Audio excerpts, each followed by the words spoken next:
कृष्णाय वासुदेवाय हरये परमात्मने प्रणतः क्लेशनाशाय गोविंदाय नमो नमः। जय श्री कृष्ण, राधे राधे।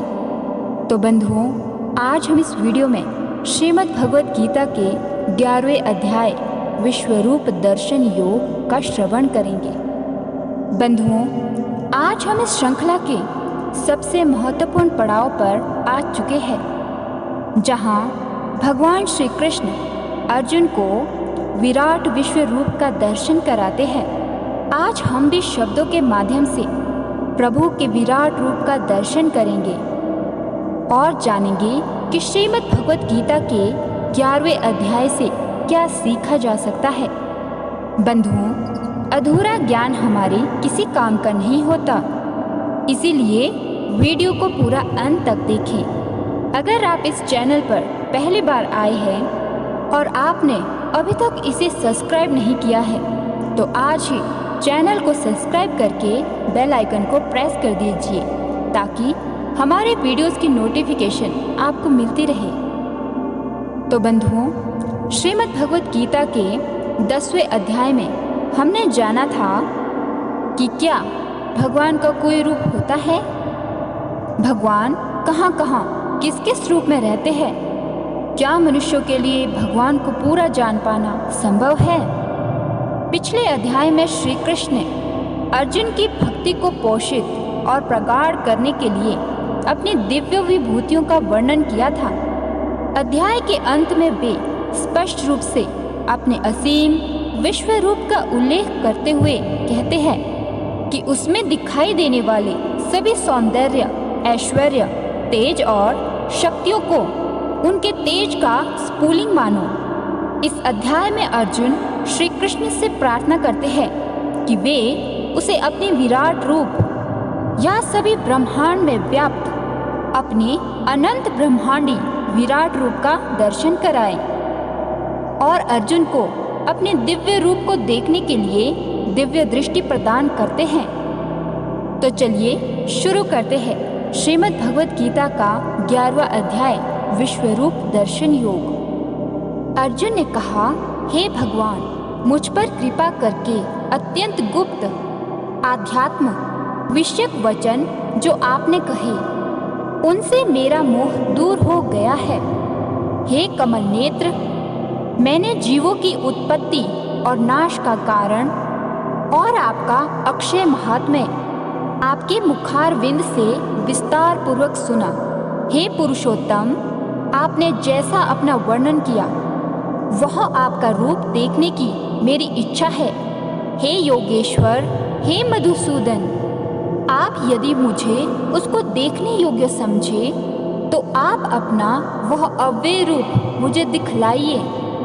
श्री भगवान ने कहा, हे पार्थ, नाना प्रकार के, नाना वर्णों के और नाना आकार के मेरे शत शत सहस्त्र रूपों को देख। हे भारत, तुम वसु, रुद्र, अश्विनी कुमार, मरुदगण और पहले कभी न देखे थे ऐसे आश्चर्य देखो।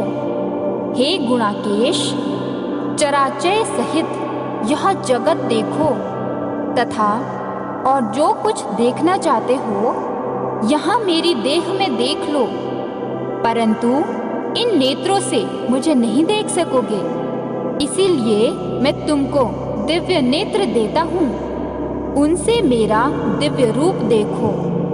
संजय ने धृतराष्ट्र से कहा कि हे राजन, इस प्रकार श्री कृष्णचंद्र जी ने अर्जुन से कहा और उसको दिव्य दृष्टि देकर अपना अलौकिक रूप दिखाया। उस विश्व रूप के अनेक मुख और अनेक नेत्र थे, उनमें अनेक अद्भुत दृश्य थे। देह पर अनेक सुंदर सुंदर आभूषण तथा आयुधों से सुसज्जित थे। देह पर दिव्य दिव्य वस्त्र थे, दिव्य गंध शरीर पर लगे थे। उस समस्त आश्चर्यमय अनंत देव के सब ओर मुख दिखाई देते थे। आकाश में यदि हजारों सूर्यों की प्रभा एक साथ हो तो उस महात्मा की प्रभा की समानता न कर सकेगी। उस समय अर्जुन ने देवाधिदेव के शरीर में अनेक प्रकार से विमल इस समस्त जगत को एकत्रित देखा। तब अर्जुन आश्चर्य से चकित हो गया, उसका शरीर रोमांचित हो गया।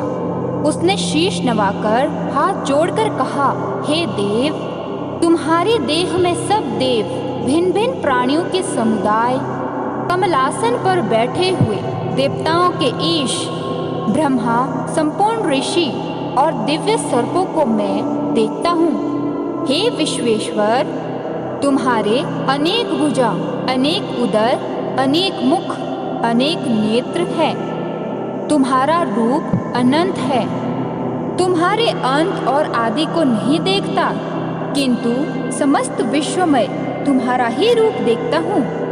तुमको किरीट युक्त गदा चक्रधारे, चारों ओर से देदीप्यमान तेजो राशि, सर्वत्र चमकते हुए अग्नि तथा सूर्यों की भांति प्रकाशवान, दुर्भिक्ष और अपरंपार देख रहा हूँ। मेरे मत से तुम ही ब्रह्म जानने की वस्तु, विश्व के महान आधार, नित्य सनातन धर्म के रक्षक, पुराण पुरुष हो।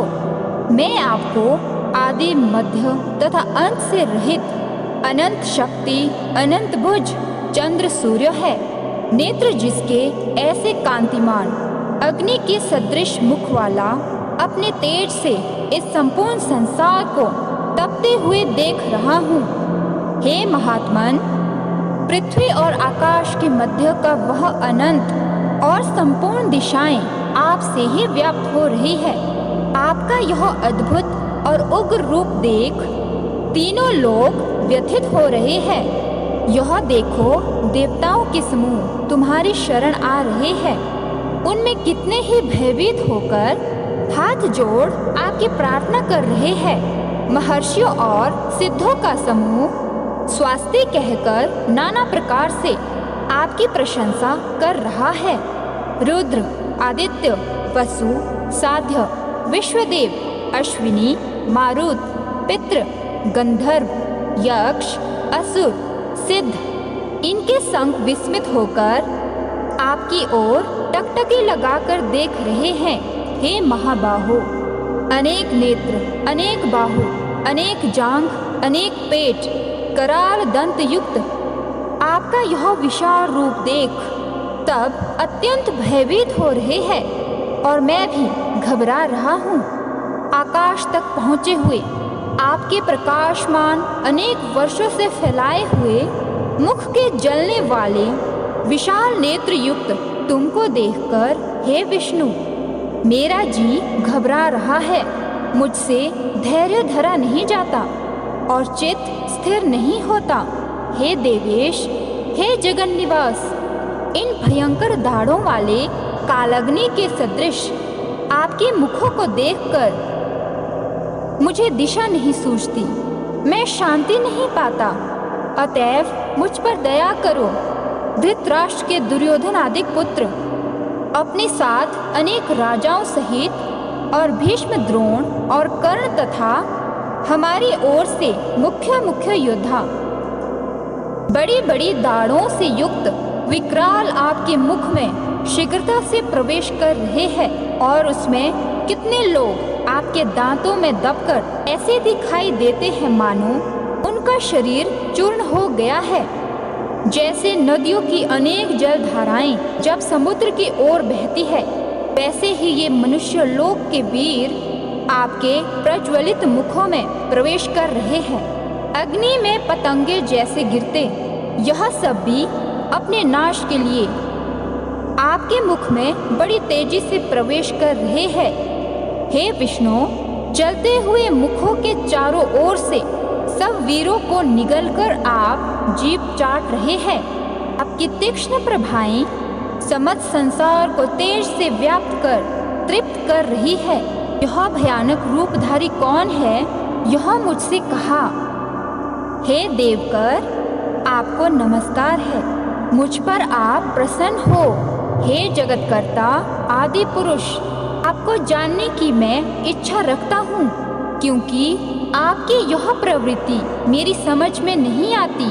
श्री भगवान बोले, संसार का नाश करने वाला मैं उग्र काल हूँ। समस्त जनों का संहार करने के लिए आया हूँ। तुम्हारे युद्ध ना करने पर भी ये वीर जीवित ना रह सकेंगे। अतएव तुम उठो, शत्रुओं का संहार कर यश को लेकर इस समृद्धिशाली राज्य का भोग करो। हे सव्यसाचिन, उनको मैंने पहले ही मार रखा है। तुम केवल निमित्त हो जाओ। मेरे मारे हुए द्रोण, भीष्म, जयद्रथ, कर्ण और अन्य योद्धाओं को मारो। घबराओ मत, युद्ध करो। तुम संग्राम में शत्रुओं को जीतोगे। संजय ने कहा। इस प्रकार श्री कृष्ण जी ने कहे वचन सुन मुकुटधारी अर्जुन हाथ जोड़कर कंपित और भयभीत हुआ। साष्टांग प्रणाम कर नम्रता पूर्वक बोले, हे ऋषिकेश, आपके गुणगान करने से सब संसार प्रसन्न और प्रेम मगन हो रहा है। राक्षस डरकर दिशाओं की ओर भागते हैं और सिद्ध पुरुष आपको नमस्कार करते हैं। सो ठीक है। हे महात्मन, हे अनंत, हे देवादिदेव, हे जगन्निवास, आप ब्रह्मा से भी श्रेष्ठ हो। आपको देवता क्यों न नमस्कार करे। व्यक्त भी आप हो और अव्यक्त भी आप हो, तथा इन दोनों से परे अक्षर भी आप हो। हे अनंत रूप, आप आदि देव हो। विश्व के परम आधार हो, ज्ञाता हो, ज्ञेय हो। श्रेष्ठ स्थान आप हो। विश्व का विस्तार करने वाले आप हो। आप वायु, यम, अग्नि, वरुण, चंद्र, ब्रह्मा और ब्रह्मा जी के भी पिता हो। आपको नमस्कार है। और फिर भी बार बार आप ही को नमस्कार है। हे सर्वस्वरूप, आप अनंत वीर्यवान तथा अतुल पराक्रमी हो। आप जगत में व्याप्त हो, इसीलिए स्वरूप हो। तुम्हारी महिमा को ना जानकर मैंने तुमको अपना मित्र मानकर हे कृष्ण, हे सखा, ऐसा जो तिरस्कार से कहा, सो प्रमाद से अथवा स्नेह से, हे अच्युत, विश्वरूप तुमसे इन बोलों की क्षमा मांगता हूँ जो कि परिहास से विहार, सोने, बैठने और भोजन के समय अकेले अथवा मित्रों के मध्य में तुम्हारा अपमान किया है। तुम इस स्थावर जंगम रूप लोक के पिता, पूज्य और महान गुरु हो। त्रिलोकी में भी तुम्हारे समान कोई नहीं है। तुमसे अधिक अतुल प्रभाव कहाँ से होगा। इसीलिए हे ईश, तुमको सिर झुकाकर प्रणाम करके यही प्रार्थना करता हूँ कि मुझ पर कृपा करो। हे देव, जैसे पिता पुत्र के, मित्र मित्र के और प्रिय प्रिया के अपराधों को क्षमा करते हैं, वैसे ही तुम मेरे अपराध को क्षमा करो। हे देव, जो पहले कभी नहीं देखा ऐसा आपका रूप देखकर प्रसन्न हूँ और भय से मेरा मन व्याकुल है। इसीलिए वही पहला रूप मुझको दिखाओ और हे देवेश, आप प्रसन्न हो जाओ। हे सहस्त्र बाहु, हे दिव्य मूर्ति, मैं फिर आपको वही किरीट, गदा और हाथ में चक्र धारण किए हुए देखना चाहता हूँ। श्री कृष्ण भगवान ने कहा, हे अर्जुन, मैंने प्रसन्न होकर यह तेजोमय, अनंत आद्य और विश्व रूप अपने योग के प्रभाव से तुमको दिखलाया है, जिसको तुम्हारे अतिरिक्त इससे पहले किसी ने नहीं देखा था। हे पांडवों में श्रेष्ठ, मनुष्य लोक में तुम्हारे सिवाय कोई वेदों के अध्ययन, दान, अग्निहोत्र आदि और घोर तपों को करके भी यह रूप धारण किए मुझको नहीं देख सकता। मेरा ऐसा भयानक रूप देख तुम व्याकुल और मूढ़ ना हो। भय त्याग प्रसन्नचित होकर फिर तुम मेरा वही रूप देखो। संजय ने कहा, श्री कृष्ण जी ने फिर अपना चतुर्भुज रूप दिखलाया और सौम्य रूप धारण कर लिया। उस महात्मा ने अर्जुन को तो भयभीत था धीरज बंधाया। अर्जुन ने कहा, हे जनार्दन, आपके इस सौम्य दिव्य मंगल रूप को देखकर अब मैं प्रसन्नचित्त हो स्वस्थता को प्राप्त हुआ। श्री कृष्ण जी बोले, हे अर्जुन, मेरा यह विश्व रूप तुमने देखा है, इसका दर्शन संभव नहीं है। देवता भी इस रूप के दर्शन की आकांक्षा करते हैं। हे अर्जुन, जैसे मेरा रूप तुमने देखा है, ऐसे रूप को वेदाध्ययन, तप, दान व यज्ञादिक कर्म द्वारा देखना भी असंभव है। हे अर्जुन, हे परंतप, मेरा जो विश्व रूप है, इसको मनुष्य अनंत भक्ति द्वारा जान सकते हैं और तत्व ज्ञान द्वारा इसमें लीन हो सकते हैं। हे अर्जुन, जो कोई मनुष्य मेरी ही भक्ति के लिए कर्म करते हैं, मुझको ही सर्वोत्तम मानते हैं, मुझ में ही भक्ति देखते हैं, सब सांसारिक सुखों से मुख मोड़ चुके हैं, संपूर्ण प्राणी मात्र से वैर त्याग चुके हैं, वे ही मुझको प्राप्त हो सकते हैं। तो बंधुओं, ये था श्रीमद् भगवद गीता का 11वां अध्याय। और अब श्रीमद् भगवद गीता के 11वें अध्याय का महात्म्य श्रवण करते हैं। श्री नारायण जी बोले, हे लक्ष्मी, अब 11वें अध्याय का महात्म्य सुनो। तुंगभद्र नामक नगर था, जिसके राजा का नाम सुखानंद था। वह श्री लक्ष्मी नारायण की सेवा बहुत करता था। वहाँ एक ब्राह्मण बड़ा विद्वान पंडित रहता था। वह ब्राह्मण नित्य गीता जी के 11वें अध्याय का पाठ किया करता था और राजा भी वहाँ नित्य लक्ष्मी नारायण की सेवा करता था और पाठ भी नित्य श्रवण करता था। ऐसा करते करते बहुत काल व्यतीत हुआ। एक दिन राजा घर को गया। उस दिन अतीत देशांतर फिरते फिरते नगर में आए। अतीतों ने राजा से कोई जगह मांगी। राजा ने बड़ी हवेली खुलवा दी जहाँ अतीत उतरे। राजा ने सीधा दिया। रसोई कर अतीत बड़े प्रसन्न हुए और अमृत लेके राजा उनके दर्शन को गया। राजा का बेटा भी साथ था। कई भृत्य साथ थे। राजा उस हवेली में आया। जो महत्व था उसके साथ बातचीत करने लगा और राजा का पुत्र खेलने लगा। वहाँ एक प्रेत रहता था। उस प्रेत ने राजा के पुत्र को मारा। चाकरों ने राजा को खबर करी। राजा यद्यपि सेवा करता व कथा श्रवण करता था, परंतु पुत्र के मोह में राजा के मन में दुर्बुद्धि आ गई। राजा बोला, हे संत जी, आपका दर्शन हमको बहुत फला है। एक पुत्र था, सो भी प्रेत ने मार दिया। तब ब्राह्मण ने कहा, हे राजा जी, चलो देखें कहाँ है तेरा पुत्र। राजा, ब्राह्मण, महंत भी वहाँ आए जहाँ राजकुमार मरा पड़ा था। तब ब्राह्मण ने कहा, अरे प्रेत, तू इस लड़के पर कृपा दृष्टि कर, जो यह लड़का जी उठे और मैं तुझे गीता जी के 11वें अध्याय का पाठ सुनाता हूँ। तू उसे श्रवण कर, इससे तेरा कल्याण होगा। विप्र ने गीता जी के 11वें अध्याय का पाठ किया और प्रेत पर जल छिड़का। तत्काल प्रेत ने प्रेत की योनि से छूटकर देव देही पाई और राजा का पुत्र उठकर सावधान हुआ। प्रेत श्याम सुंदर चतुर्भुज रूप होके खड़ा हो गया। स्वर्ग से विमान आए, उसमें चला गया। तो बंधुओं, ये था श्रीमद् भगवद गीता का 11वें अध्याय का महात्म्य। मिलते हैं 12वें अध्याय में। तब तक के लिए राधे राधे।